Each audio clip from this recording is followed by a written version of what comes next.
shaved her head, took the name of Ryonin, which means to realize clearly, and started on her pilgrimage. She came to the city of Edo and asked Tetsugyu to accept her as a disciple. At one glance, the master rejected her because she was too beautiful. Ryonin then went on to another master, Hakuo. Hakuo refused her for the same reason, saying that her beauty would only make trouble. Ryonin obtained a hot iron and placed it against her face. In a few moments, her beauty had vanished forever. Hakuo then accepted her as a disciple. Commemorating this occasion, Ryonin wrote a poem on the back of a little mirror.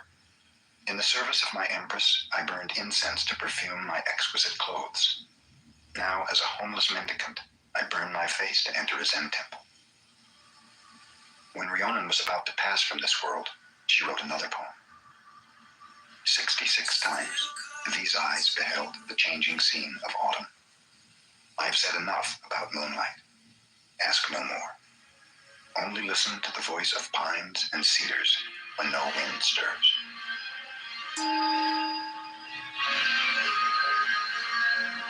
The cook monk, Dairyo, at Bankai's monastery, decided that he would take good care of his old teacher's health and give him only fresh miso, a paste of soybeans mixed with wheat and yeast that often ferments. Bankei, noticing that he was being served better miso than his pupils, asked, "Who's he cooked today?" Dairyo was sent before him. Bankei learned that according to his age and position, he should eat only fresh miso. So he said to the cook, "Then you think I shouldn't eat at all?" With this, he entered his room and locked the door. Dairyo, sitting outside the door, asked his teacher's pardon. Bankei would not answer. For 7 days, Dairyo sat outside and Bankei within. Finally, in desperation, an adherent called loudly to Bankei, "You may be all right, old teacher, but this young disciple here has to eat. He cannot go without food forever." At that, Bankei opened the door. He was smiling. He told Dairyo, "I insist on eating the same food as the least of my followers. When you become the teacher, I do not want you to forget this."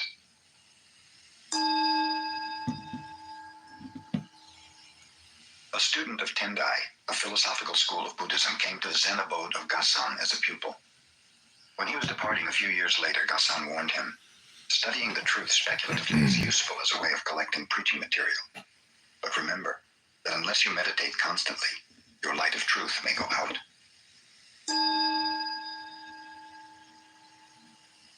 While Seisetsu was the master of Engaku in Kamakura, he required larger quarters since those in which he was teaching were overcrowded.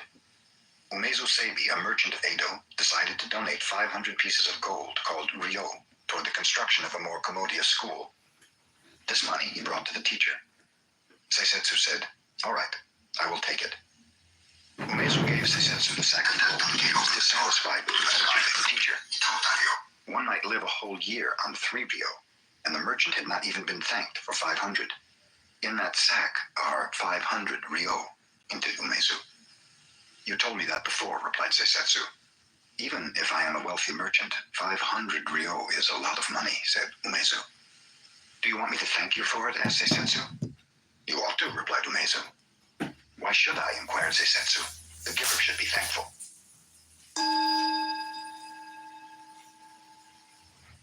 Taiko, a warrior who lived in Japan before the Tokugawa era, studied Chan-no-yu, tea etiquette, with Sen-no Rikyu, a teacher of that aesthetical expression of calmness and contentment. Taiko's attendant warrior, Keito, interpreted his superior's enthusiasm for tea etiquette as negligence of state affairs, so he decided to kill Sen-no Rikyu. He pretended to make a social call upon the tea master and was invited to drink tea. The master, who was well skilled in his art, saw at a glance the warrior's intention, so he invited Keito to leave his sword outside before entering the room for the ceremony, explaining that Chan-no-yu represents peacefulness itself. Keito would not listen to this. "I am a warrior," he said. "I always have my sword with me. Chan-no-yu or no Chan-no-yu, I have my sword." "Very well.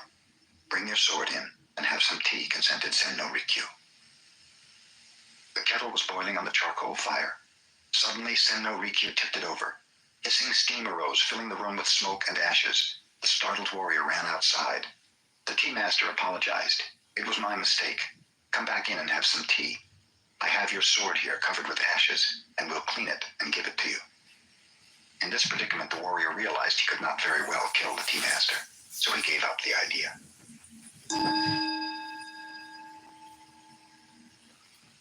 before Ninakawa passed away, the Zen master Ikkyu visited him.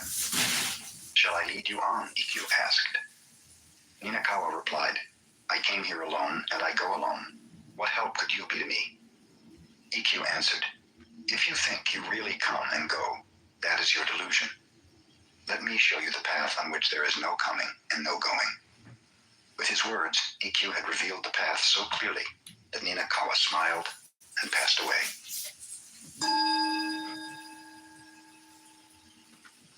A soldier named Nobushige came to Hakuin and asked, "Is there really a paradise and a hell?"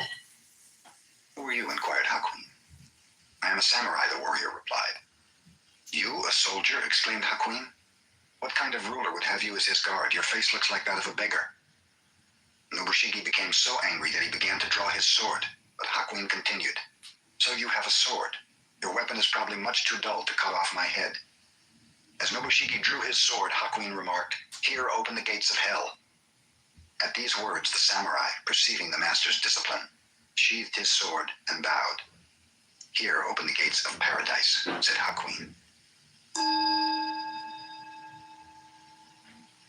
A merchant bearing 50 rolls of cotton goods on his shoulders stopped to rest from the heat of the day beneath a shelter where a large stone Buddha was standing. There he fell asleep, and when he awoke, his goods had disappeared. He immediately reported the matter to the police. A judge named Ooka opened court to investigate. "That stone Buddha must have stolen the goods," concluded the judge. "He is supposed to care for the welfare of the people, but he has failed to perform his holy duty. Arrest him." The police arrested the stone Buddha and carried it into court. A noisy crowd followed the statue, curious to learn what kind of sentence the judge was about to impose. When Ooka appeared on the bench, he rebuked the boisterous audience. "What right have you people to appear before the court laughing and joking in this manner? You are in contempt of court and subject to a fine and imprisonment." The people hastened to apologize.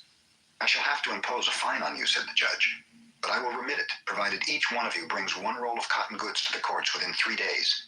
Anyone failing to do this will be arrested." One of the rolls of cloth which the people brought was quickly recognized by the merchant as his own, and thus the thief was easily discovered. The merchant recovered his goods, and the cotton rolls were returned to the people.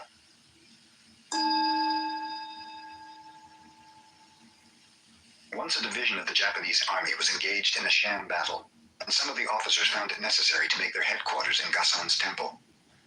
Gasan told his cook, "Let the officers have only the same simple fare we eat." This made the army men angry, as they were used to very deferential treatment. One came to Gasan and said, "Who do you think we are? We are soldiers, sacrificing our lives for our country. Why don't you treat us accordingly?" Gasan answered sternly, "Who do you think we are? We are soldiers of humanity, aiming to save all sentient beings."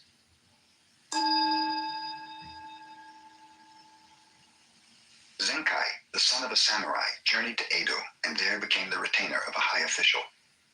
He fell in love with the official's wife and was discovered. In self-defense, he slew the official. Then he ran away with the wife. Both of them later became thieves, but the woman was so greedy that Zenkai grew disgusted. Finally, leaving her, he journeyed far away to the province of Buzin, where he became a wandering mendicant. To atone for his past, Zenkai resolved to accomplish some good deed in his lifetime. Knowing of a dangerous road over a cliff that had caused the death and injury of many persons, he resolved to cut a tunnel through the mountain there. Begging food in the daytime, Zenkai worked at night digging his tunnel. When 30 years had gone by, the tunnel was 2,280 feet long, 20 feet high, and 30 feet wide. 2 years before the work was completed, the son of the official he had slain, who was a skillful swordsman, found Zenkai out and came to kill him in revenge. "I will give you my life willingly," said Zenkai. "Only let me finish this work. On the day it is completed, then you may kill me." So the son awaited the day. Several months passed and Zenkai kept on digging. The son grew tired of doing nothing and began to help with the digging. After he had helped for more than a year, he came to admire Zenkai's strong will and character. At last, the tunnel was completed, and the people could use it to travel in safety. "Now cut off my head," said Zenkai. "My work is done." "How can I cut off my own teacher's head?" asked the younger man, with tears in his eyes.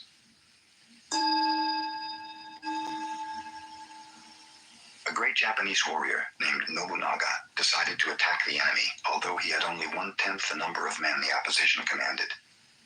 He knew that he would win, but his soldiers were in doubt. On the way, he stopped at a Shinto shrine and told his men, "After I visit the shrine, I will toss a coin. If heads comes, we will win. If tails, we will lose. Destiny holds us in her hand." Nobunaga entered the shrine and offered a silent prayer. He came forth and tossed a coin. Heads appeared. His soldiers were so eager to fight that they won their battle easily. "No one can change the hand of destiny," his attendant told him after the battle. "Indeed not," said Nobunaga, showing a coin which had been doubled, with heads facing either way. Gasan instructed his adherents one day, "Those who speak against killing and who desire to spare the lives of all conscious beings are right. It is good to protect even animals and insects. But what about those persons who kill time? What about those who are destroying wealth and those who destroy political economy? We should not overlook them. Furthermore, what of the one who preaches without enlightenment? He is killing Buddhism."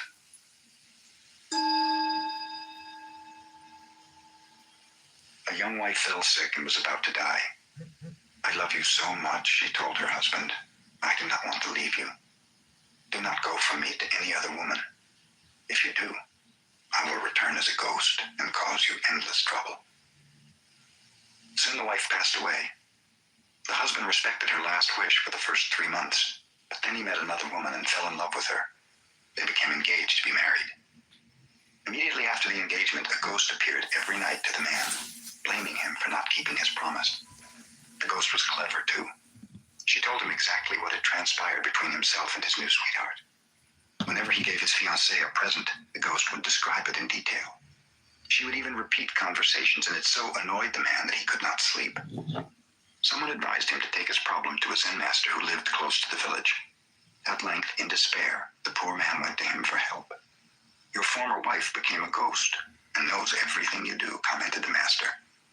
"Whatever you do or say, whatever you give your beloved, she knows. She must be a very wise ghost. Really, you should admire such a ghost. The next time she appears, bargain with her. Tell her that she knows so much you can hide nothing from her, and that if she will answer you one question, you promise to break your engagement and remain single." "What is the question I must ask her?" inquired the man. The master replied, "Take a large handful of soybeans and ask her exactly how many beans you hold in your hand. If she cannot tell you, you will know she is only a figment of your imagination and will trouble you no longer." The next night, when the ghost appeared, the man flattered her and told her that she knew everything. "Indeed," replied the ghost, "and I know you went to see that Zen master today." "And since you know so much," demanded the man, "tell me how many beans I hold in this hand." There was no longer any ghost to answer the question.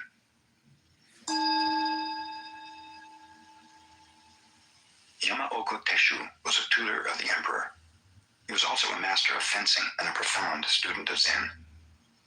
His home was the abode of vagabonds. "I am such a ghost. One suit of clothes. She appears. Bargain with her.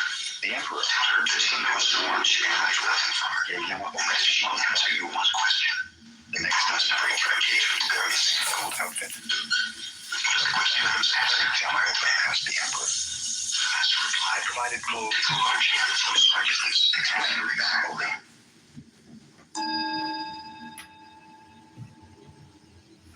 In modern times, a great deal of nonsense is talked about masters and disciples, and about the inheritance of a master's teaching by favorite pupils, entitling them to pass the truth on to their adherents. Of course, Zen should be imparted in this way from heart to heart, and in the past it was really accomplished. Silence and humility reigned rather than profession and assertion. The one who received such a teaching kept the matter hidden even after 20 years.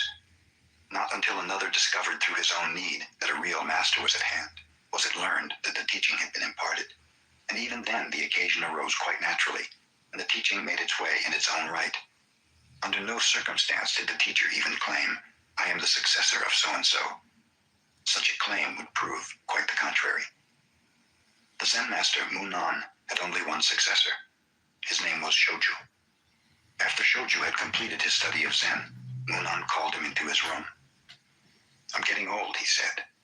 And as far as I know, Shochu, you are the only one who will carry on this teaching. Here's a book. It has been passed down from master to master for 7 generations. I also have added many points according to my understanding. The book is very valuable, and I'm giving it to you to represent your successorship. If the book is such an important thing, you had better keep it, Shochu replied. I received your Zen without writing, and I'm satisfied with it as it is. I know that, said Munan. Even so, this work has been carried from master to master for 7 generations, so you may keep it as a symbol of having received the teaching. Here. The two happened to be talking before a brazier. The instant Shoju felt the book in his hands, he thrust it into the flaming coals. He had no lust for possessions. Munan, who never had been angry before, yelled, "What are you doing?" Shoju shouted back, "What are you saying?" After Kakuwa visited the emperor, he disappeared and no one knew what became of him. He was the first Japanese to study Zen in China, but since he showed nothing of it, save one note, he is not remembered for having brought Zen into his country. Kakuwa visited China and accepted the true teaching. He did not travel while he was there. Meditating constantly, he lived on a remote part of a mountain. Whenever people found him and asked him to preach, he would say a few words and then move to another part of the mountain where he could be found less easily. The emperor heard about Kakuwa when he returned to Japan and asked him to preach Zen for his edification and that of his subjects. Kakuwa stood before the emperor in silence. He then produced a flute from the folds of his robe and blew one short note. Bowing politely, he disappeared.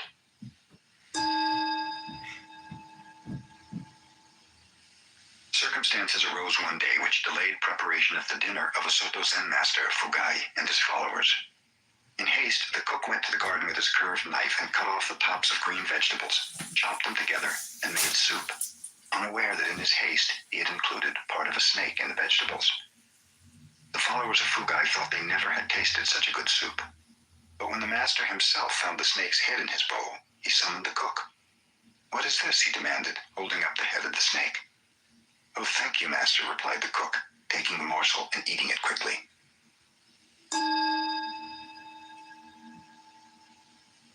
Sozan, a Chinese Zen master, was asked by a student, "What is the most valuable thing in the world?"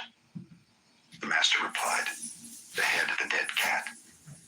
"Why is the head of a dead cat the most valuable thing in the world?" inquired the student. Sozan replied, "Because no one can name its price."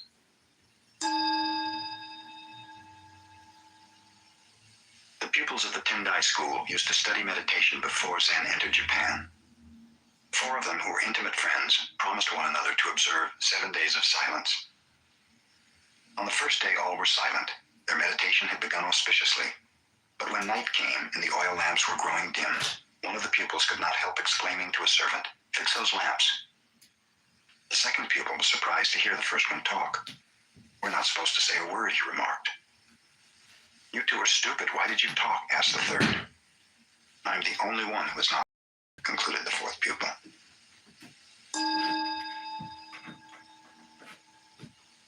Zen pupils take a vow that even if they are killed by their teacher, they intend to learn Zen. Usually they cut a finger and seal their resolution with blood. In time, the vow has become a mere formality, and for this reason, the pupil who died by the hand of Aikido was made to appear a martyr. Aikido had become a severe teacher. His pupils feared him.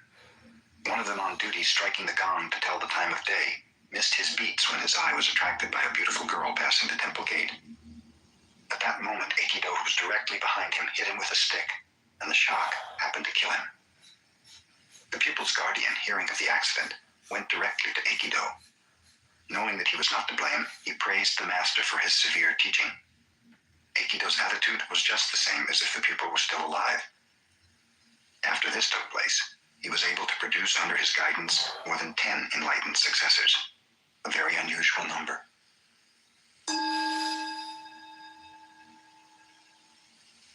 Ryokan devoted his life to the study of Zen. One day he heard that his nephew, despite the admonitions of relatives, was spending his money on a courtesan. Inasmuch as the nephew had taken Ryokan's place in managing the family estate and the property was in danger of being dissipated, the relatives asked Ryokan to do something about it. Ryokan had to travel a long way to visit his nephew, whom he had not seen for many years. The nephew seemed pleased to meet his uncle again and invited him to remain overnight. All night, Ryokan sat in meditation. As he was departing in the morning, he said to the young man, "I must be getting old. My hand shakes, so will you help me tie the string of my straw sandal?" The nephew helped him willingly. "Thank you," finished Ryokan. "You see, a man becomes older and feebler day by day. Take good care of yourself." Then Ryokan left, never mentioning a word about the courtesan or the complaints of the relatives. But from that morning on, the dissipations of the nephew ended.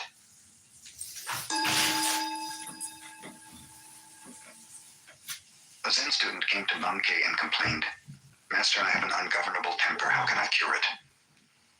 "You have something very strange," replied Bankei. "Let me see what you have." "But just now I cannot show it to you," replied the other. "When can you show it to me?" asked Bankei. "It arises unexpectedly," replied the student. Then concluded Bankei, "It must not be your own true nature. If it were, you could show it to me at any time. When you were born, you did not have it, and your parents did not give it to you. Think that over."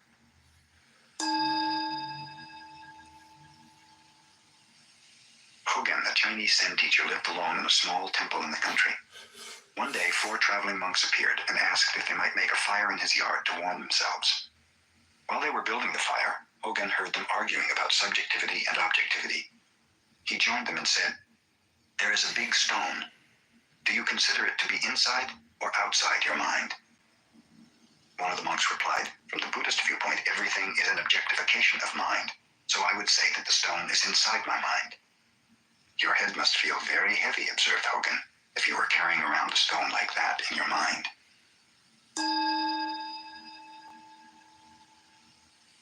A rich man asked Sengai to write something for the continued prosperity of his family so that it might be treasured from generation to generation.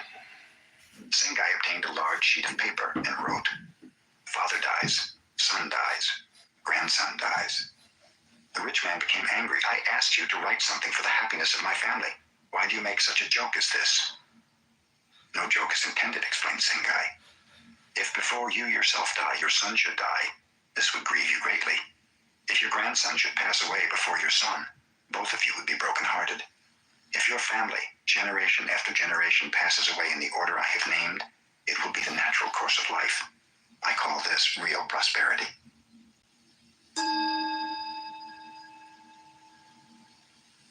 A woman of Nagasaki named Kame was one of the few makers of incense burners in Japan. Such a burner is a work of art to be used only in a tea room or before a family shrine. Kame, whose father before her had been such an artist, was fond of drinking. She also smoked and associated with men most of the time. Whenever she made a little money, she gave a feast inviting artists, poets, carpenters, workers, men of many vocations and avocations. In their association, she evolved her designs. Kame was exceedingly slow in creating, but when her work was finished, it was always a masterpiece. Her burners were treasured in homes whose womenfolk never drank, smoked, or associated freely with men. The mayor of Nagasaki once requested Kame to design an incense burner for him. She delayed doing so until almost half a year had passed. At that time, the mayor, who had been promoted to office in a distant city, visited her. He urged Kame to begin work on his burner. At last, receiving the inspiration, Kame made the incense burner. After it was completed, she placed it upon a table. She looked at it long and carefully. She smoked and drank before it as if it were her own company. All day she observed it. At last, picking up a hammer, Kame smashed it to bits. She saw it was not the perfect creation her mind demanded.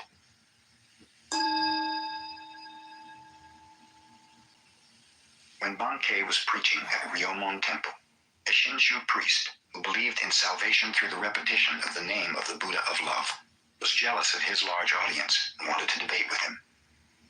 Bankei was in the midst of a talk when the priest appeared, but the fellow made such a disturbance that Bankei stopped his discourse and asked about the noise. "The founder of our sect," boasted the priest, "had such miraculous powers that he held a brush in his hand on one bank of the river. His attendant held up a paper on the other bank, and the teacher wrote the holy name of Amida through the air. Can you do such a wonderful thing?"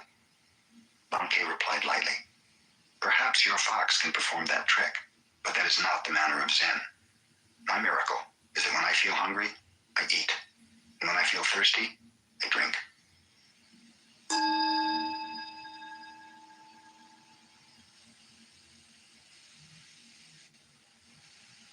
Yamaoka Teshu, as a young student of Zen, visited one master after another. He called upon Dokuon of Shokoku. Desiring to show his attainment, he said, "The mind, Buddha, and sentient beings, after all, do not exist. The true nature of phenomena is emptiness. There is no realization, no delusion, no sage, no mediocrity. There is no giving and nothing to be received."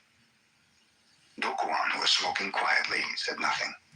Suddenly he whacked Yamaoka with his bamboo pipe. This made the youth quite angry. "If nothing exists," inquired Dokuon, "where did this anger come from?"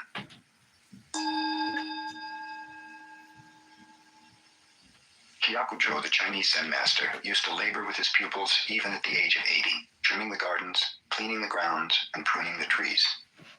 The pupils felt sorry to see the old teacher working so hard, but they knew he would not listen to their advice to stop, so they hid away his tools. That day the master did not eat. The next day he did not eat, nor the next. "He may be angry because we have hidden his tools," the pupils surmised. "We had better put them back." The day they did, the teacher worked and ate the same as before. In the evening, he instructed them. No work, no food.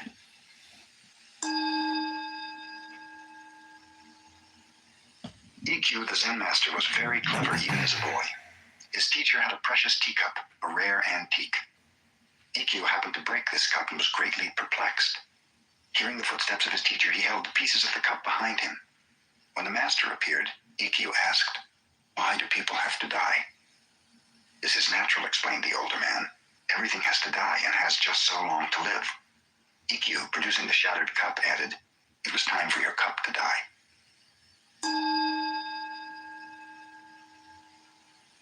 A Zen master named Gektan lived in the latter part of the Tokugawa era.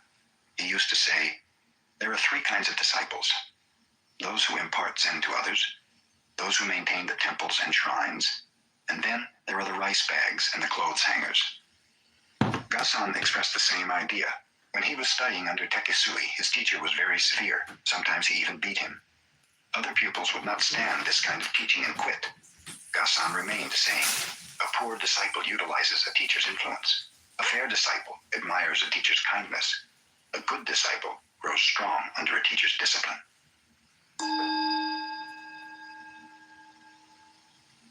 Zen teachers train their young pupils to express themselves. Two Zen temples each had a child protege. One child, going to obtain vegetables each morning, would meet the other on the way. "Where are you going?" asked the one. "I'm going wherever my feet go," the other responded. This reply puzzled the first child, who went to his teacher for help. "Tomorrow morning," the teacher told him, "when you meet that little fellow, ask him the same question.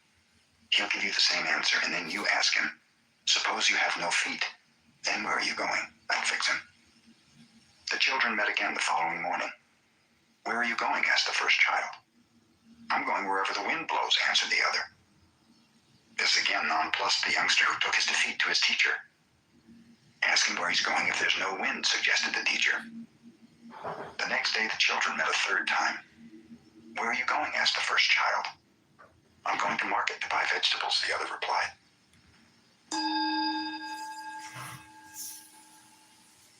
Tangen had studied with Sengai since childhood. When he was 20, he wanted to leave his teacher and visit others for comparative study, but Sengai would not permit this.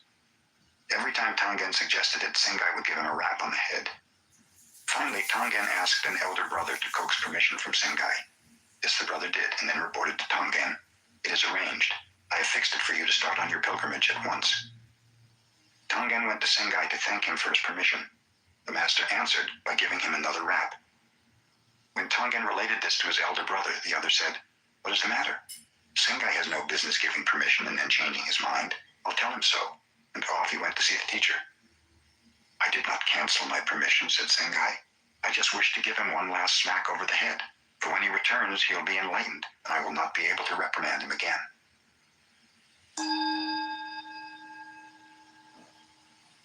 Matajuro Yagyo was the son of a famous swordsman.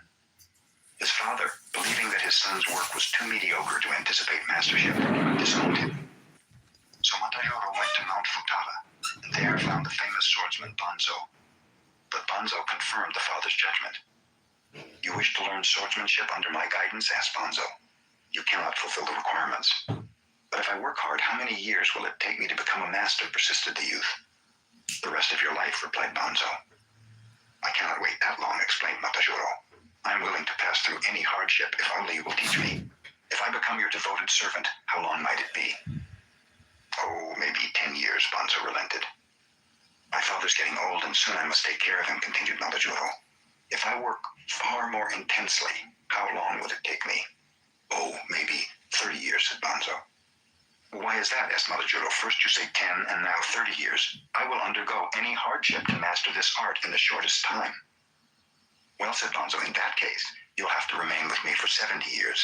A man in such a hurry as you are to get results seldom learns quickly. Very well, declared the youth, understanding at last that he was being rebuked for impatience. I agree.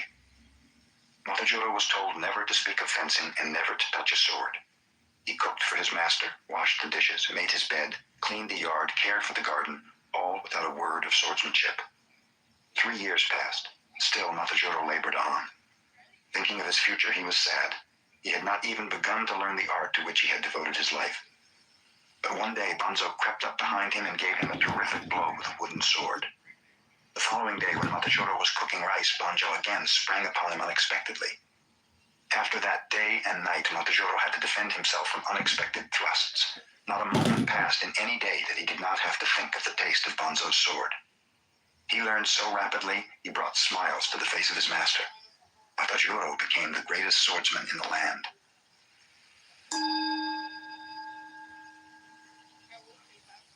Encho was a famous storyteller. His tales of love stirred the hearts of his listeners. When he narrated a story of war, it was as if the listeners themselves were on the field of battle. One day, Encho met Yamaoka Teshu, a layman who had almost embraced masterhood in Zen. I understand, said Yamaoka, you are the best storyteller in our land, and that you make people cry or laugh at will. Tell me my favorite story of the Peach Boy. When I was a little tot, I used to sleep beside my mother, and she often related this legend. In the middle of the story, I would fall asleep. Tell it to me just as my mother did. Encho dared not attempt to do this. He requested time to study. Several months later, he went to Yamaoka and said, Please give me the opportunity to tell you the story. Some other day, answered Yamaoka. Encho was keenly disappointed. He studied further and tried again. Yamaoka rejected him many times. When Encho would start to talk, Yamaoka would stop him, saying, You're not yet like my mother. It took Encho 5 years to be able to tell Yamaoka the legend as his mother had told it to him. In this way, Yamaoka imparted Zen to Encho.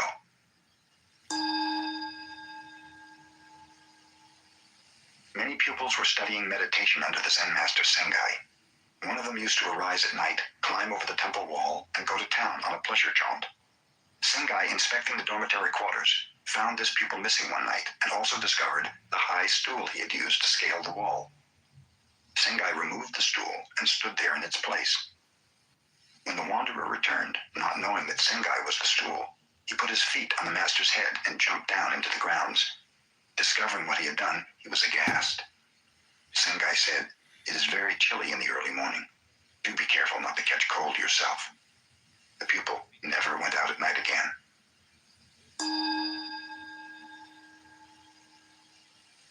Basui wrote the following letter to one of his disciples who was about to die.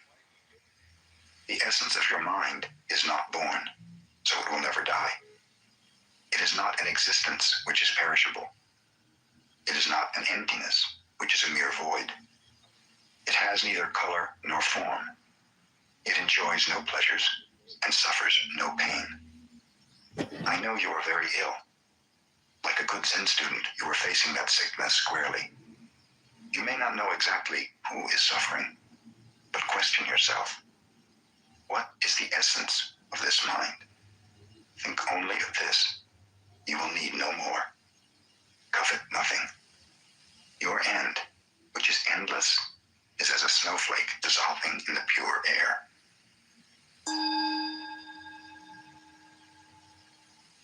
A Zen master named Isan asked a young student to bring him a pail of water to cool his bath.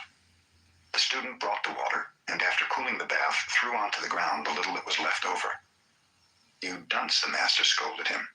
Why didn't you give the rest of the water to the plants? What right have you to waste even a drop of water in this temple? The young student attained Zen in that instant.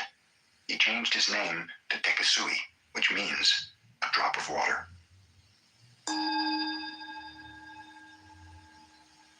Tosui was the Zen master who left the formalism of temples to live under a bridge with beggars. When he was getting very old, a friend helped him to earn his living without begging.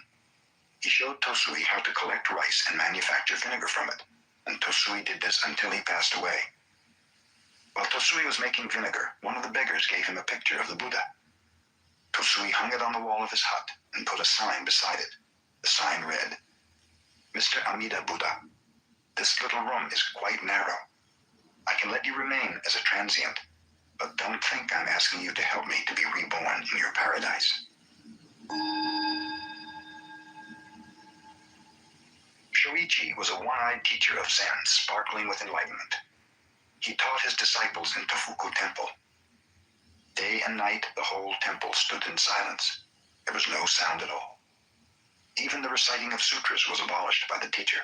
His pupils had nothing to do but meditate. When the master passed away, an old neighbor heard the ringing of bells and the recitation of sutras. Then she knew Shoichi had gone.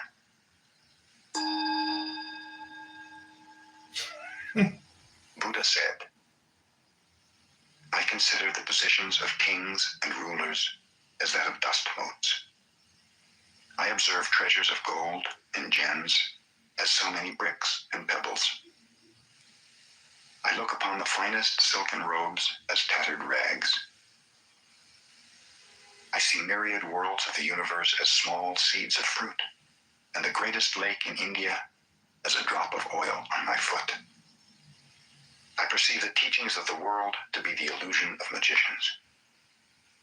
I discern the highest conception of emancipation as a golden brocade in a dream, and view the holy path of the illuminated ones as flowers appearing in one's eyes.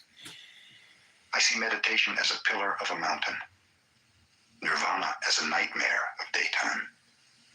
I look upon the judgment of right and wrong as the serpentine dance of a dragon, and the rise and fall of beliefs as but traces left by the four seasons."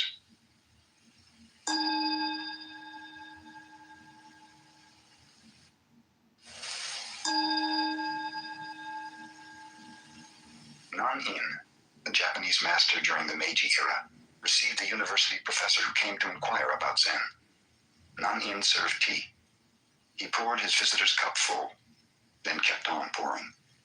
The professor watched the overflow until he no longer could restrain himself. "It is overfull, no more will go in." "Like this cup," Nan-in said. "You are full of your own opinions and speculations. How can I show you Zen unless you first empty your cup?" Gudo was the emperor's teacher of his time. Nevertheless, he used to travel alone as a wandering mendicant. Once when he was on his way to Edo, the cultural and political center of the shogunate, he approached a little village named Takenaka. It was evening and a heavy rain was falling. Gudo was thoroughly wet. His straw sandals were in pieces. At a farmhouse near the village, he noticed 4 or 5 pairs of sandals in the window and decided to buy some dry ones. The woman who offered him the sandals, seeing how wet he was, invited him to remain for the night in her home. Gudo accepted, thanking her. He entered and recited a sutra before the family shrine.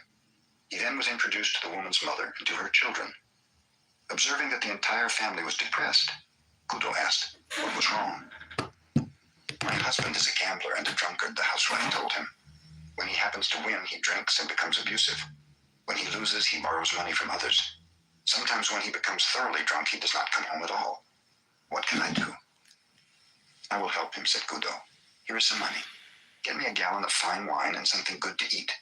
Then you may retire. I will meditate before the shrine." When the man of the house returned about midnight, quite drunk, he bellowed, "Hey wife, I'm home. Have you something for me to eat?" "I have something for you," said Gudo. "I happened to be caught in the rain, and your wife kindly asked me to remain here for the night. In return, I have bought some wine and fish, so you might as well have them." The man was delighted. He drank the wine at once and laid himself down on the floor. Gudo sat in meditation beside him. In the morning, when the husband awoke, he had forgotten about the previous night. Who are you? Where do you come from? He asked Gudo, who still was meditating. I am Gudo of Kyoto, and I am going on to Edo, replied the Zen master. The man was utterly ashamed. He apologized profusely to the teacher of his emperor. Gudo smiled. Everything in this life is impermanent, he explained. Life is very brief. If you keep on gambling and drinking, you will have no time left to accomplish anything else, and you'll cause your family to suffer too. The perception of the husband awoke as if from a dream. You are right, he declared. How can I ever repay you for this wonderful teaching? Let me see you off and carry your things a little way. If you wish, assented Gudo. The two started out. After they had gone 3 miles, Gudo told him to return. Just another 5 miles, he begged Gudo. They continue on. You may return now, suggested Gudo. Another 10 miles, the man replied. Return now, said Gudo when the 10 miles had been passed. I'm going to follow you all the rest of my life, declared the man. Modern Zen teachers in Japan spring from the lineage of a famous master who was the successor of Gudo. His name was Munan, the man who never turned back. The Zen master Hakuin was praised by his neighbors as one living a pure life. A beautiful Japanese girl whose parents owned a food store lived near him. Suddenly, without any warning, her parents discovered she was with child. This made her parents angry. She would not confess who the man was, but after much harassment, at last named Hakuin. In great anger, the parents went to the master. Is that so? Was all he would say. After the child was born, it was brought to Hakuin. By this time, he had lost his reputation, which did not trouble him. But he took very good care of the child. He obtained milk from his neighbors and everything else the little one needed. A year later, the girl mother could stand it no longer. She told her parents the truth, that the real father of the child was a young man who worked in the fish market. The mother and father of the girl at once went to Hakuin to ask his forgiveness, to apologize at length, and to get the child back again. Hakuin was willing. In yielding the child, all he said was, "Is that so?"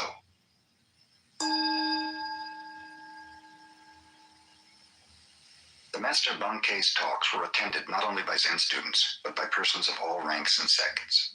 He never quoted sutras, nor indulged in scholastic dissertations. Instead, his words were spoken directly from his heart to the hearts of his listeners. His large audiences angered a priest of the Nichiren sect, because the adherents had left to hear about Zen. The self-centered Nichiren priest came to the temple, determined to debate with Bankei. A Zen teacher, he called out, "Wait a minute. Whoever respects you will obey what you say, but a man like myself does not respect you. Can you make me obey you?" "Come up beside me and I will show you," said Bankei. Proudly, the priest pushed his way through the crowd to the teacher. Bankei smiled. "Come over to my left side." The priest obeyed. "No," said Bankei, "we may talk better if you are on the right side. Step over here." The priest proudly stepped over to the right. "You see," observed Bankei, "you are obeying me, and I think you are a very gentle person. Now sit down and listen."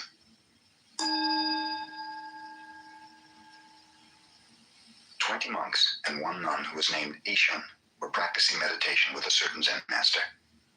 Ishan was very pretty, even though her head was shaved and her dress plain.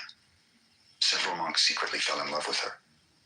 One of them wrote her a love letter, insisting upon a private meeting. Ishan did not reply. The following day, the master gave a lecture to the group, and when it was over, Ishan arose. Addressing the one who had written her, she said, "If you really love me so much, come and embrace me now."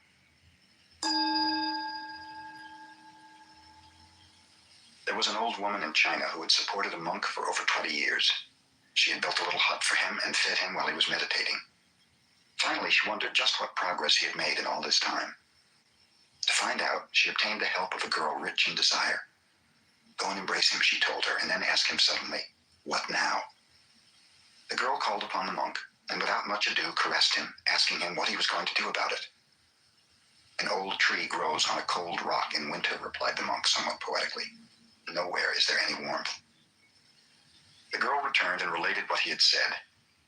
"To think I fed that fellow for 20 years, exclaimed the old woman in anger. "He showed no consideration for your need, no disposition to explain your condition.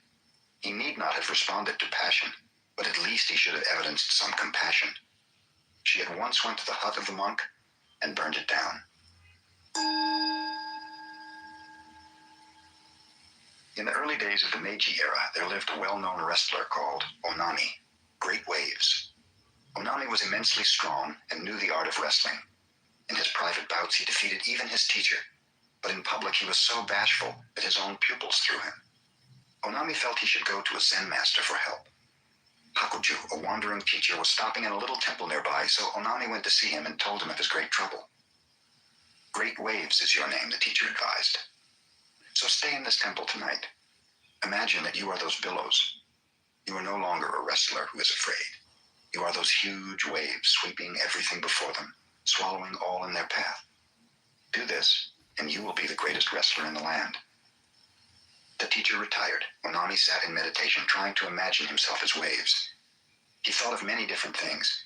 Then gradually he turned more and more to the feeling of the waves. As the night advanced, the waves became larger and larger. They swept away the flowers in their vases. Even the Buddha in the shrine was inundated. Before dawn, the temple was nothing but the ebb and flow of an immense sea. In the morning, the teacher found Onami meditating, a faint smile on his face. He patted the wrestler's shoulder. Now nothing can disturb you, he said. You are those waves. You will sweep everything before you. The same day, Onami entered the wrestling contests and won. After that, no one in Japan was able to defeat him.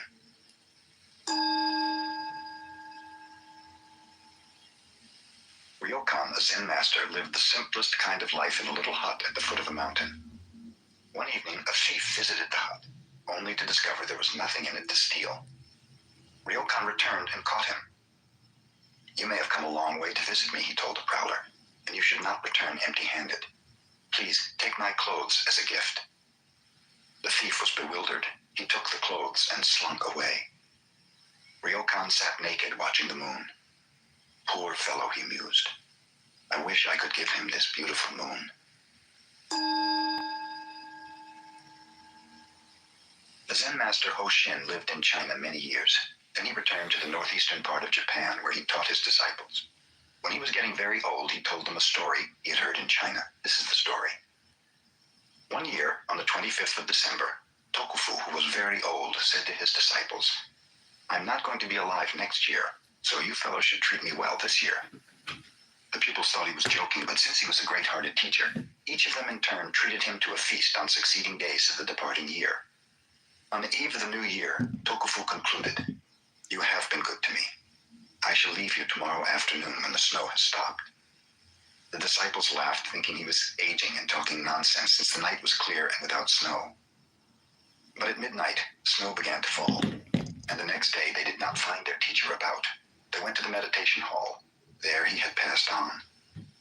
Hoshin, who related this story, told his disciples, It is not necessary for a Zen master to predict his passing, but if he really wishes to do so, he can. Can you? Someone asked. Yes, answered Hoshin. I will show you what I can do 7 days from now. None of the disciples believed him, and most of them had even forgotten the conversation when Hoshin called them together. 7 days ago, he remarked, I said I was going to leave you. It is customary to write a farewell poem, but I am neither a poet nor calligrapher. Let one of you inscribe my last words. His followers thought he was joking, but one of them started to write. Are you ready? Hoshin asked. Yes, sir, replied the writer. Then Hoshin dictated. I came from brilliancy and return to brilliancy. What is this? The poem was 1 line short of the customary 4, so the disciple said, Master, we are 1 line short. Hoshin, with the roar of a conquering lion, shouted, Ka! And was gone.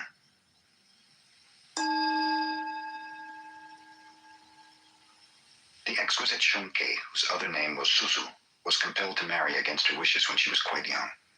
Later, after this marriage had ended, she attended the university where she studied philosophy. To see Shunkei was to fall in love with her. Moreover, wherever she went, she herself fell in love with others. Love was with her at the university, and afterwards, when philosophy did not satisfy her and she visited a temple to learn about Zen, the Zen students fell in love with her. Shunkei's whole life was saturated with love. At last in Kyoto, she became a real student of Zen. Her brothers in the sub-temple of Kenin praised her sincerity. One of them proved to be a congenial spirit and assisted her in the mastery of Zen. The abbot of Kenin, Udai, Silent Thunder, was severe. He kept the precepts himself and expected his priests to do so. In modern Japan, whatever zeal these priests have lost for Buddhism, they seem to have gained for taking wives. Mokure used to take a broom and chase the women away when he found them in any of his temples, but the more wives he swept out, the more seemed to come back. In this particular temple, the wife of the head priest became jealous of Shunkei's earnestness and beauty. Hearing the students praise her serious sin made his wife squirm and itch. Finally, she spread a rumor about Shunkei and the young man who was her friend. As a consequence, he was expelled, and Shunkei was removed from the temple. I may have made the mistake of love, thought Shunkei, but the priest's wife shall not remain in the temple either if my friend is to be treated so unjustly. Shunkei the same night with a can of kerosene set fire to the 500-year-old temple and burned it to the ground. In the morning, she found herself in the hands of the police. The lawyer became interested in her and endeavored to make her sentence lighter. Do not help me, she told him. I might decide to do something else which would only imprison me again. At last, a sentence of 7 years was completed, and Shunkei was released from the prison, where the 60-year-old warden also had become enamored of her. But now everyone looked upon her as a jailbird, no more associated with it. Even the same people who were supposed to believe her were living this life with his party showed her. The Zen Shunkei found was one thing, and the followers of Zen nothing of it. The relatives had nothing to do with it. She was sick, and she mentioned some priest who taught her the meaning of love, and in this Shunkei found some solace and peace of mind. She passed away when she was still exquisitely beautiful and hardly 30 years old. She wrote a long story where people endeavored to support herself, and some of it she told to a one-liner, so it reached the Japanese people. Those who rejected Shunkei, those who slandered and hated her, now live her life with tears of remorse. In Tokyo in the Meiji era, there lived two prominent teachers of opposite characteristics.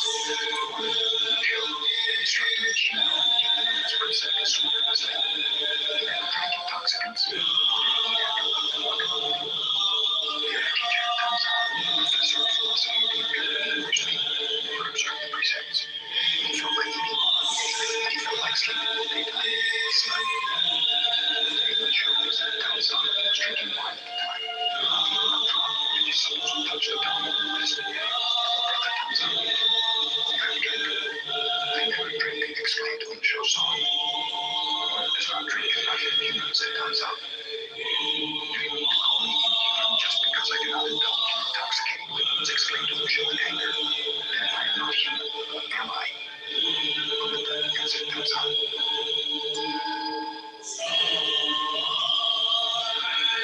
Shogun became a teacher of Soto Zen. When he was still a student, his father passed away, leaving to care for his old mother. Whenever Shogun went to a meditation hall, he always took his mother with him. Since she accompanied him to visit the monasteries, he could not live with the monks. So he went to a monkhouse and cared for her there. He would copy sutras when he was first, and in its middle received a few poems with them. When Shogun brought fish for his mother, people would scoff, for a monk is not supposed to eat fish. But Shogun did not mind. His mother, however, was ready to see how this bothered her son. Finally, she told Shogun, I think I will become a nun. I can be a vegetarian too. She did, and they studied together. Shogun was fond of music, so he asked her to perform, which his mother also played. On full moon nights, they used to play together. One night, a young lady passed by their house and heard music. Deeply touched, she invited Shogun to visit her the next evening and play. Rescue Committee, He accepted the invitation. Einstein's A few days later, he met the young understanding. lady on the street and thanked her for her hospitality. Others laughed at him. He had visited the house of a woman of the streets. One day, Shogun left for a distant temple to deliver a lecture. A few months afterwards, he returned home to find his mother dead. Friends had not known where to reach him, so the funeral was then in progress. Shogun walked up and hit the coffin with his staff. Mother, your son has returned, he said. I'm glad to see you return, son, he answered for his mother. Yes, I'm glad too, Shogun responded. Then he announced to the people about him. The funeral ceremony is over. You may bury them both. When Shogun was old, he knew his end was approaching. He asked his disciples to gather around him in the morning, telling them he was going to pass on. Burning incense before the picture of his mother and his old teacher, he wrote a poem. For 56 years, I lived as best I could, making our way in this world. Now the rain has ended, the clouds are clearing, the blue sky is a full moon. His disciples gathered about him, reciting the sutra, and Shogun passed on during the invocation.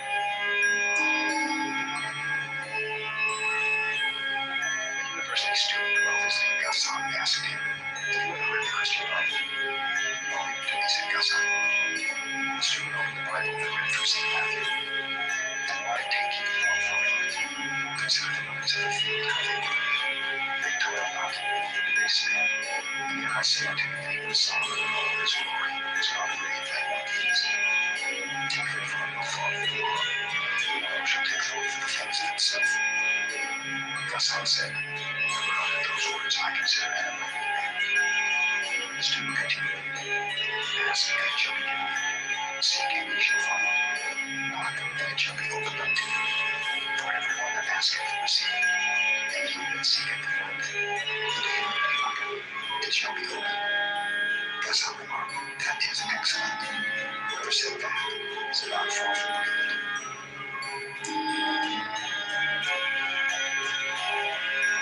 The total parable illustrator. American authors of the he fled the tiger level. He come to a precipice he called and swung himself down over the edge. The tiger snapped him from above. And when the man looked down to where a fall, another tiger was waiting for him. Only the legs escaped.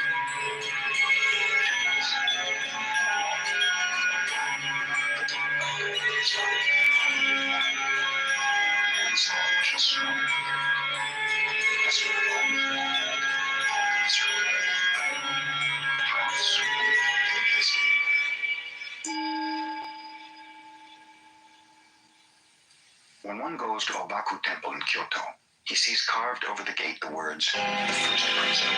The letters are unusual knowledge, and those who appreciate them with the art and knowledge of the masterpiece. Drawn by Gosen. The master drew a small paper from which one could read the larger carving. As Gosen sketched the letters, pupils with him had made several counts of the calligraphy and had never failed to criticize his master's work. That is not good, he told Gosen after the first effort. How does that mean? Worse than before, pronounced the pupil. Gosen patiently wrote one sheet after another until 84 first principles had accumulated, still without the approval of the pupil. Then the young man stepped outside for a few moments. Gosen thought, now is my chance to escape his keen eye. He wrote hurriedly with a mind free from distraction. The first principle. The masterpiece, pronounced the pupil.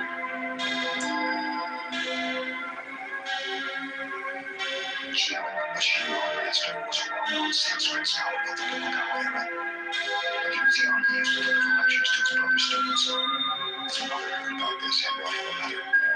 My son, I do not think you became a devotee of the Buddha because you desired to turn into a walking dictionary for others. There is no end to information and commentation. Glory and I wish you would stop this lecture business. Shut yourself up in a little temple and give all your time to meditation, and in this way, attain true realization.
His teacher asked him to illustrate the sound of one hand. Toyo began to play music with passions. No, said Mordecai, that will never do. That is not the sound of one. You've not got it at all. He listened to music like Toyo. Moved his abode to a quiet place. He meditated again. What can the sound of one hand be? He happened to hear some water dripping. I have it, imagined Toyo. When he next appeared before his teacher, Toyo imitated dripping water. What is that? Asked Mordecai. That is the sound of dripping water, but not the sound of one hand. Try again. In vain, Toyo meditated to hear the sound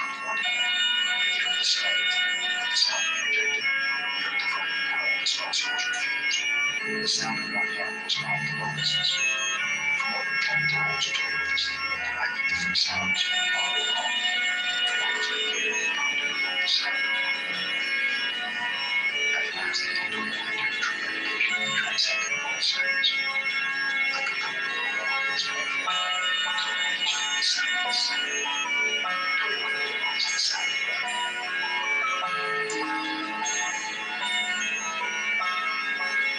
Sweet child, the first Zen teacher to come to America said, my heart burns like fire, my eyes are as cold as dead ashes. Think of all the rules which you practiced in Afghanistan. Dressing, dances, entirely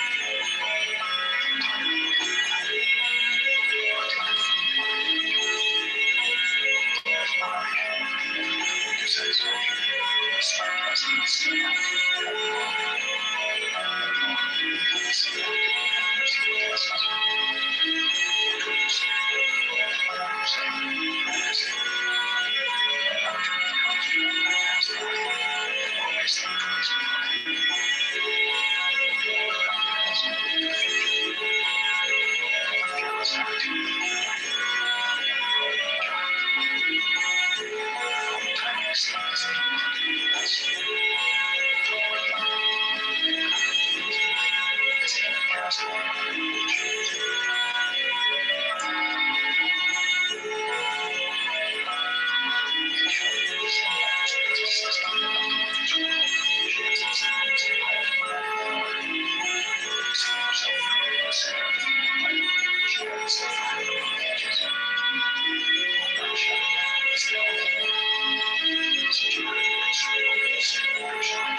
So please recite sutras just for her.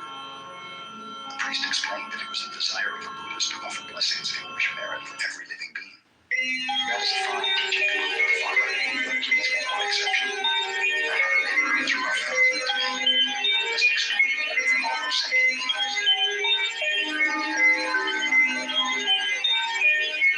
Sweet Lord, the disciple propagated to the teacher. During one summer seclusion period, for the same night of each man. Sweet Lord, the problem. The sound of the people around 3 years who could not pass this test. One night he came to teach to Sweet Lord. I must return south and shame and embarrassment, he said, for I cannot solve my problem. 1 week more, the medicator constantly advised Sweet Lord. Still not able to get people. Try for another week, said Sweet Lord. The people were exhibiting pain. Still another week. This was of no avail. In despair, the student begged him to release him, and Sweet Lord requested another medication of 5 days. They were without result. Then he said, meditate for 3 days longer. And if you fail to obtain enlightenment, then better kill yourself. On the 7th day, the pupil was enlightened.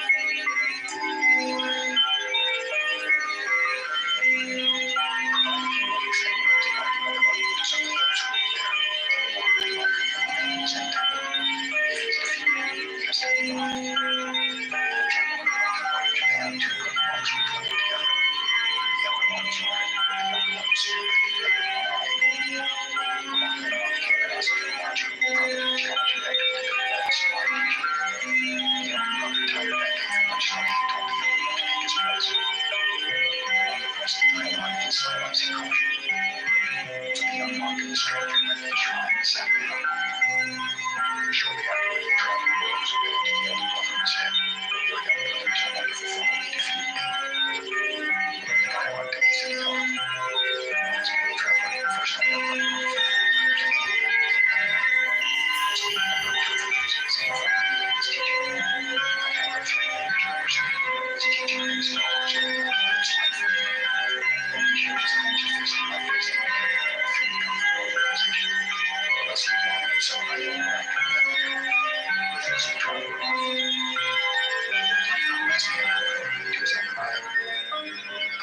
if you want to debate. Nothing I'm willing to give up. Tell me the subject of the debate, asked the elder one. He saw that all the one finger insulted me by insinuating that I had only one eye. Since he was a stranger, I thought I'd be polite to him, so I held up two fingers, congratulating him that he has two eyes. Then being impolite, Reg held up three fingers, suggesting that between us we only have three eyes. So I got mad and started to punch him, but he ran out and that ended it.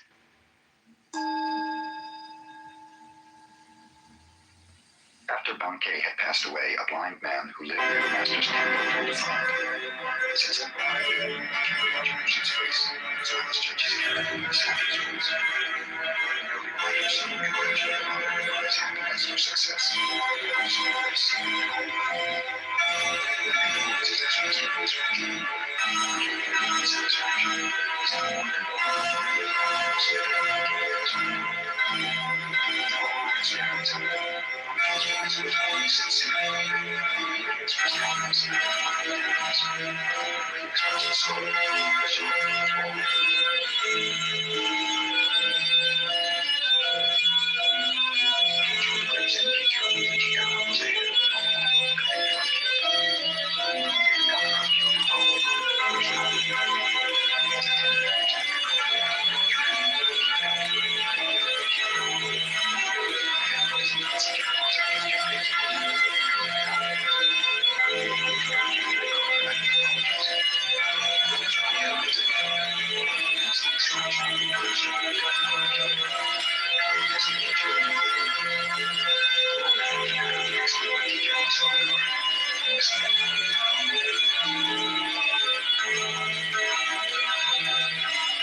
was living in a temple in the province of Tamba.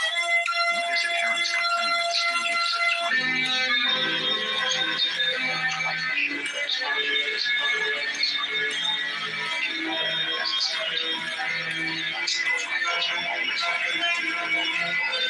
Before we knew his hand behind the face and asked, suppose they're always like that.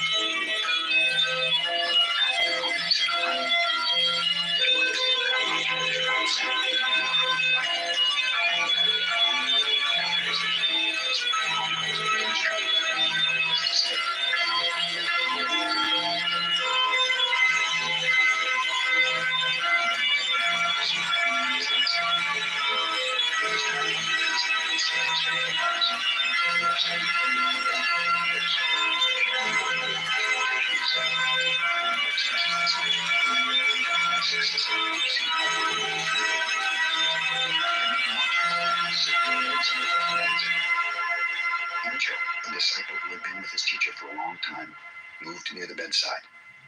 He pushed forward the medicine cup a few inches. This was his answer to the command. The teacher's face became even more severe. "Is that all you understand?" he asked. Encho reached out and moved the cup back again. A beautiful smile broke over the features of Mokugen. "You rascal," he told Encho. "You have worked with me 10 years and have not yet seen my whole body. Take the robe and bowl. They belong to you."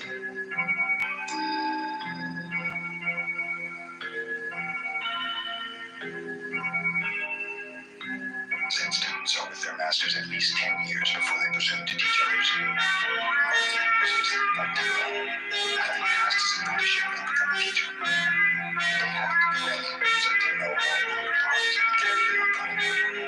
After completing Martin's remark, "I suppose you left your own applause in the vestibule. I want to know if your own applause are going to the left side of the applause." Tenno confused and had nothing to answer. He realized that he was unable to carry his study every minute. He became more unstable, and he studied 6 more years to accomplish his every minute Zen.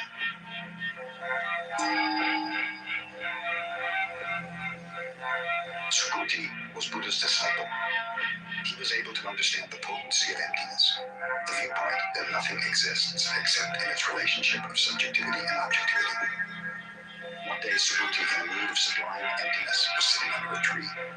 Flowers began to fall about him. "We are praising you for your discourse on emptiness," the gods whispered to him. "But I have not spoken of emptiness," said Subhuti. "You have not spoken of emptiness. You have not heard emptiness," responded the gods. "This is the true emptiness." The blossoms showered upon Subhuti as rain.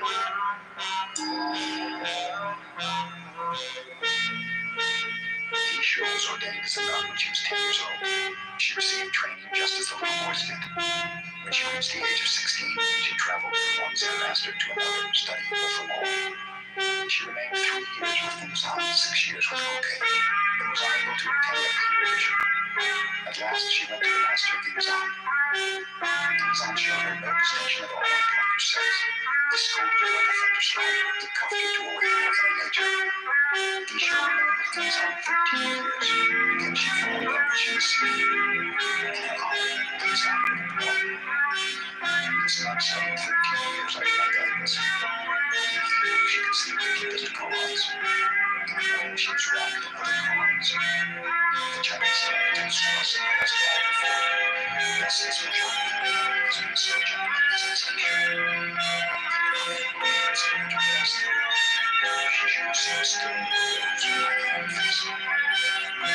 After Isha was dead, she went to the province of Banshu, started her own Zen temple, and taught 200 other nuns until she passed away 1 year in the month of August.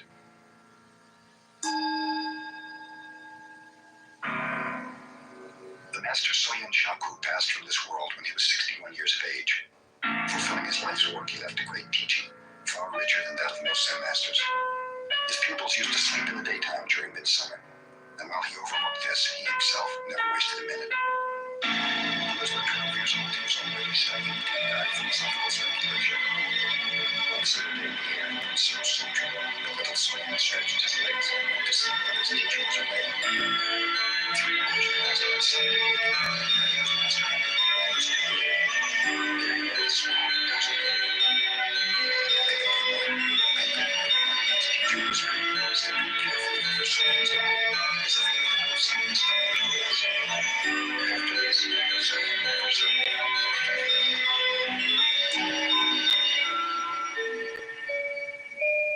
Our schoolmaster used to take a nap every afternoon related to the disciple of Soyen Shaku.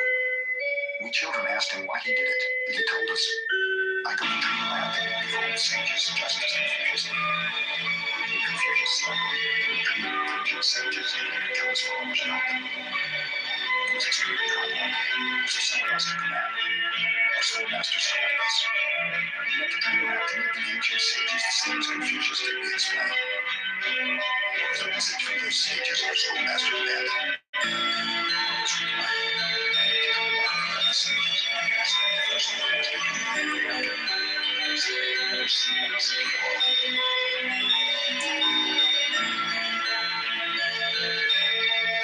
Joshua began to study his when he was 16 years old and continued until he was able to realize himself. He taught from the age of 8 until he was 120. The student was asked him, "If I had anything, what should I do?" Joshua replied, "Throw it out." "If I had anything, then I throw it out," continued the master. "Well," said Joshua, "then carry it out."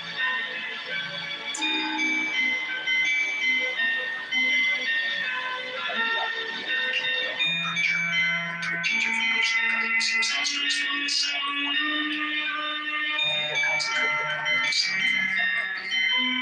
Without working hard enough, his teacher told him, "Put your attacks are full of love and feelings in that sound.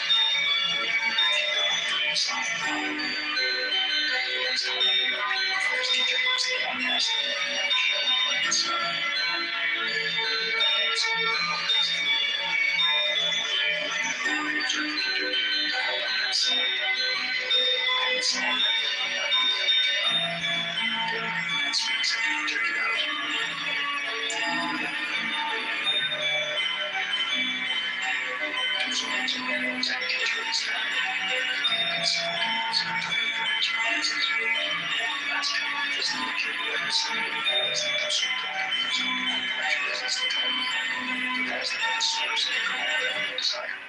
After that, no one could find any trace of him.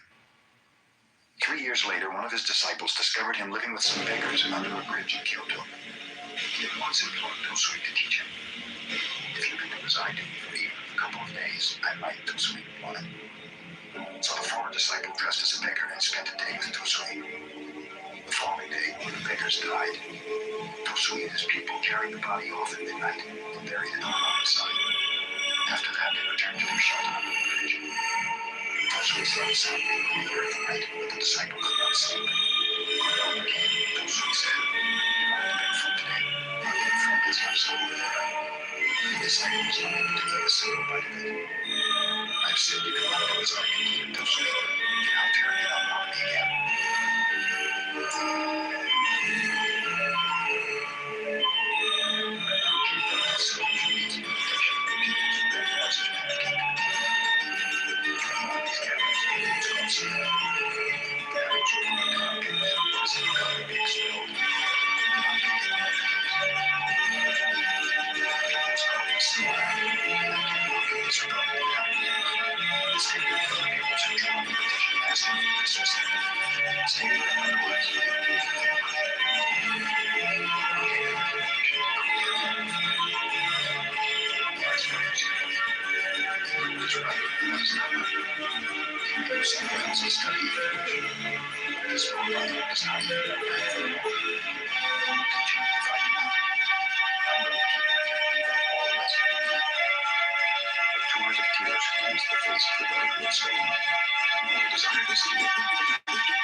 Genius and alluring beauty were such that at 17 she was serving the Empress as one of the ladies of the court.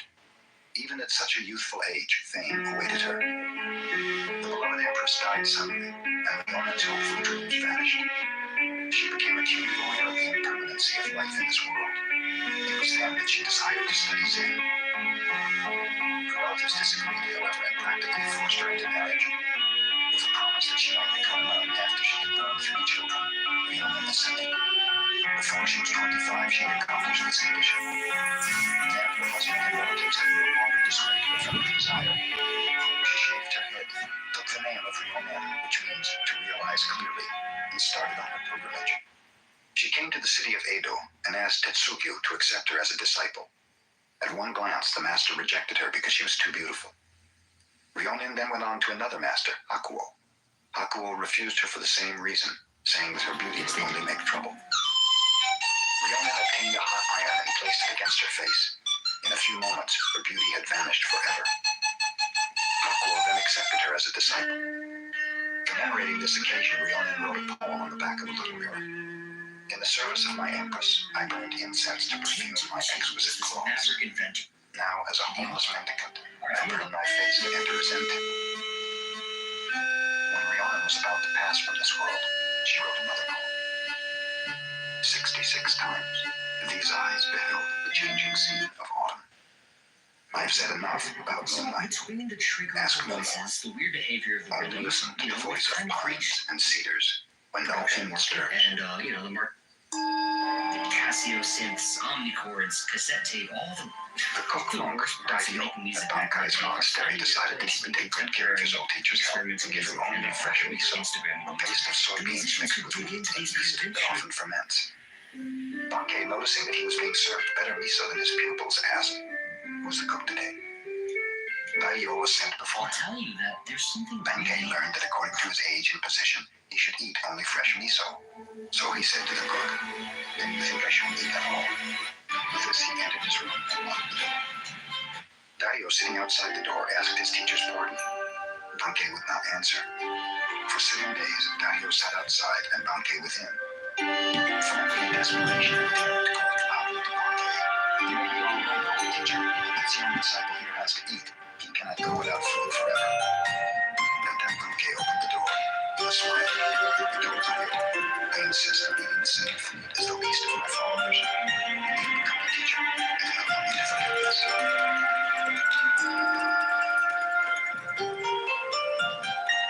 A student of Tendai, a philosophical scholar who was encountered Sarah Gassan as a pupil. When he was departing a few years later, Gassan warned him, "Studying the truth speculatively is useful as a method and not material. Remember, unless you meditate constantly, your life truth may go out."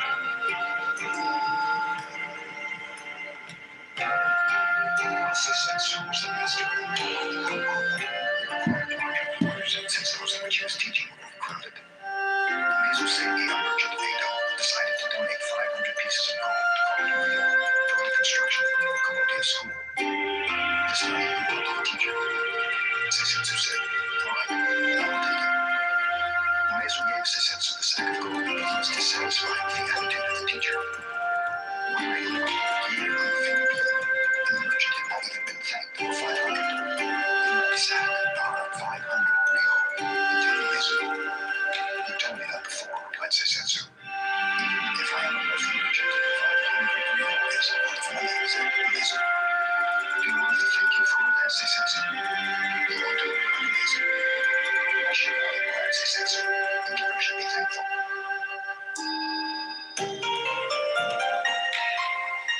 Taiko, a warrior who lived in Japan before the Tokugawa era, studied Chanryu tea etiquette and Senno Rikyu, a teacher of that ascetical expression of calmness and contentment.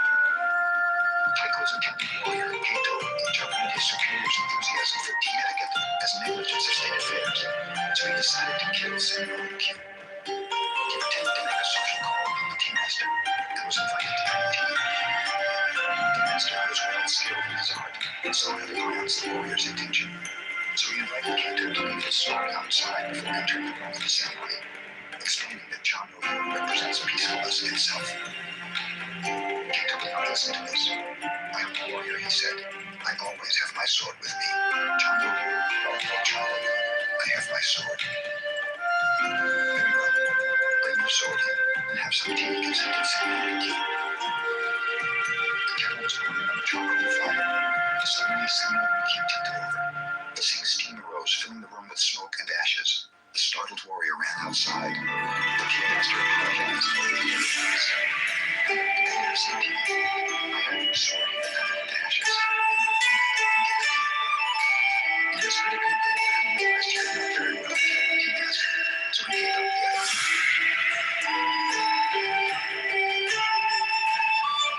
Just before midnight, last night, the Zen master Rikyu visited him.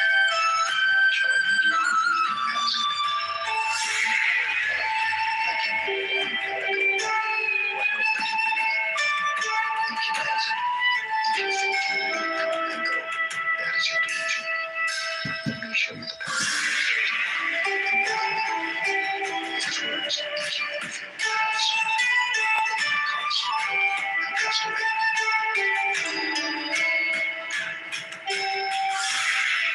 A soldier named Orochi came to Hakuin and asked, "Is there really a paradise in the heaven?" "Who inquired Hakuin?" "I am sent by the warrior." "You, a soldier?" exclaimed Hakuin. "What kind of warrior have you as his guard? Your face looks like that of a beggar." The shaman became so angry that he began to draw his sword. Hakuin continued, "So you have a sword. Your weapon is probably much too dull to cut off my head." As Nobushige drew his sword, Hakuin remarked, "You are only his head." At these words, the samurai, perceiving the master's discipline, sheathed his sword and bowed. "Here open the gates of paradise," said Hakuin.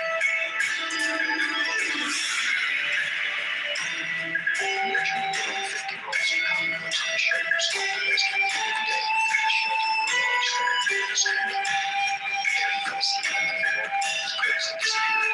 He immediately reported the matter to the police. The judge then opened the court to investigate. That's not the judge. He is supposed to care for the welfare of the people, but he has failed to perform his holy duty. Arrest him. The police arrested the stone Buddha and carried it into court.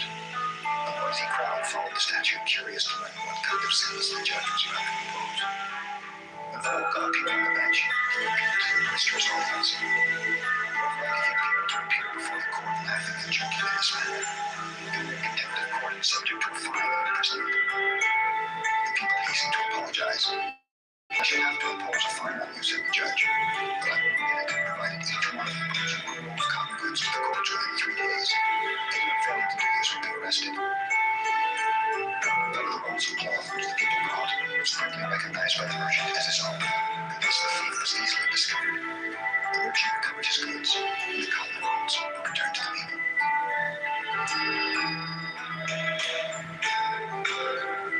Once a division of the Japanese army was engaged in a sham battle, and some of the officers found it necessary to make their headquarters in Gasan's temple. Gasan told his cook that the officers had only the same simple fare to eat. This made the army men angry, as they were used to very differential treatment. One came to Gasan and said, "Who do you think we are? We are soldiers sacrificing our lives for our country. Why don't you treat us accordingly?" Gasan answered sternly, "Who do you think we are? We are soldiers of humanity, aiming to save all sentient beings."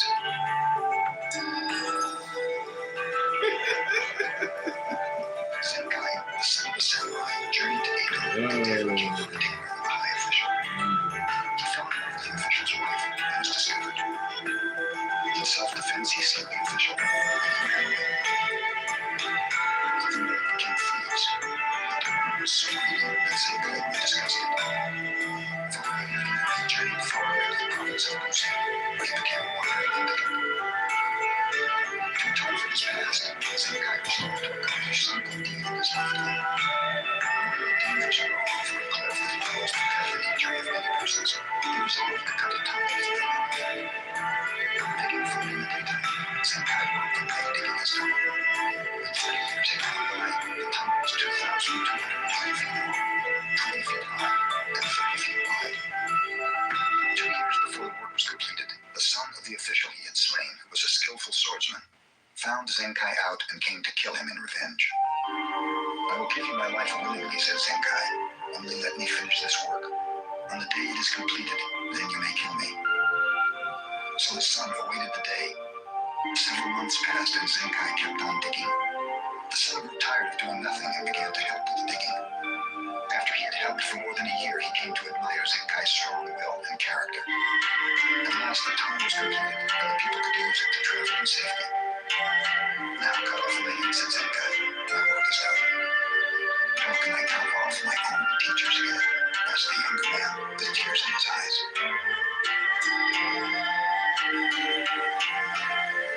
The great Japanese warrior named Nobunaga decided to attack the enemy, although he had only been attained more than the opposition commanded. In the beginning, but his soldiers went out. He stopped at a Shinto shrine and told his men, "After I visit the shrine, I will take some coin. If heads comes, you are me. If tails, you lose. Destiny holds us there." When they entered the shrine, they offered a silent prayer. He came forth and tossed a coin. He disappeared. His soldiers were so eager to find him, they wanted out of easily. No one can change that kind of destiny as the Buddha told him after the battle.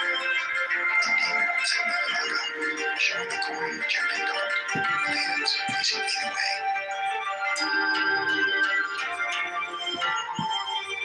Gasan instructed his adherents one day. "Those who speak against killing, and who desire to spare the lives of all conscious beings, are right. It is good to protect even animals and insects. But what about those persons who kill time? What about those who are destroying wealth, and those who destroy political economy? We should not ignore them.